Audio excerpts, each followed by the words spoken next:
ของแซ่บแล้วแต่ผู้มักครับมักไผมักมันแต่ละคนมักบ่คือกันมันก็คือความสุขที่คนเฮามีบ่ซ้ำกันนั่นล่ะครับบางคนมีความสุขที่ได้กินอาหารหรูๆแพงๆวิวหลักแสนหลักล้านแต่บางคนแค่ได้กินข้าวฝีมืออีพ่ออีแม่ได้กินข้าวน้ำทงน้ำนาแนวกินเก่าๆที่อีพ่ออีแม่พากินมันก็สุขใจแล้วครับ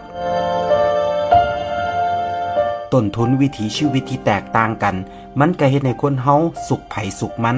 ว่ากันบ่ได้เฮาถูกเลี้ยงมาจากแนวกินแบบใดเฮาก็มักอันนั้นบ่แปลกหรอกครับ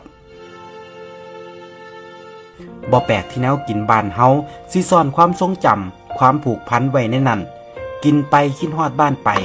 คิดพอสมัยแต่กี้แต่ก่อนคิดฮอดตอนออกไปหามาอยากมากินเฮาเคยผูกพันกับแนวกินอันใดไปอยู่ไกลบ่ได้กินคือเก่าเฮาก็อยากหวนคืนกลับมากินมันอีกแนวกินหลายอย่างมันกลายเป็นภาพแทนของไทยบ้านเฮาเลยก็ว่าได้ครับ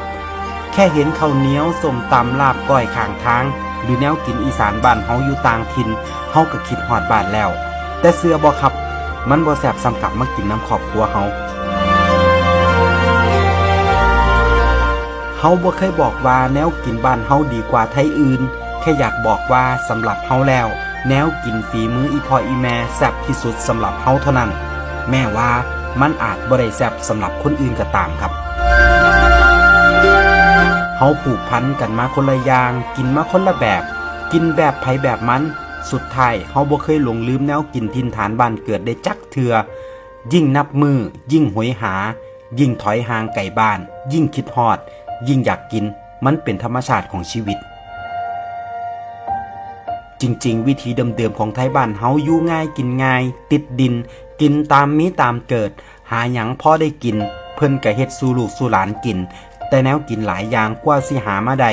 มันเมื่อยมันก็เลยกลายเป็นความทรงจำพอเฮาได้กลับมากินก็มักสิคิดฮอดความเก่าข้าวหลัง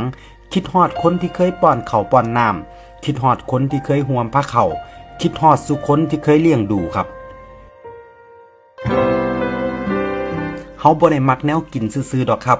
จริงๆแล้วปล่อยให้ร่างกายหิวกินหยังก็แซ่บเบิดแต่ที่เฮามักแนวกินบ้านเฮาเพราะความผูกพันความทรงจำและรสชาติที่เฮาคุ้นเคยครับ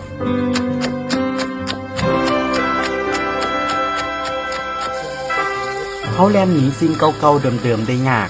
พอปานกันกับที่เฮากำลังหนีออกจากบ้านเพื่อหาทางกลับบ้านนั่นล่ะครับเฮาสิหนีไปไกลปานใดได้กินแนวกินมาหลายเมนูแล้วทั้งรู้ทั้งถูกแต่สุดท้ายเฮายังมักแนวกินบ้านเฮามักความเป็นไทยบ้านเฮาอยู่คือเก่าครับ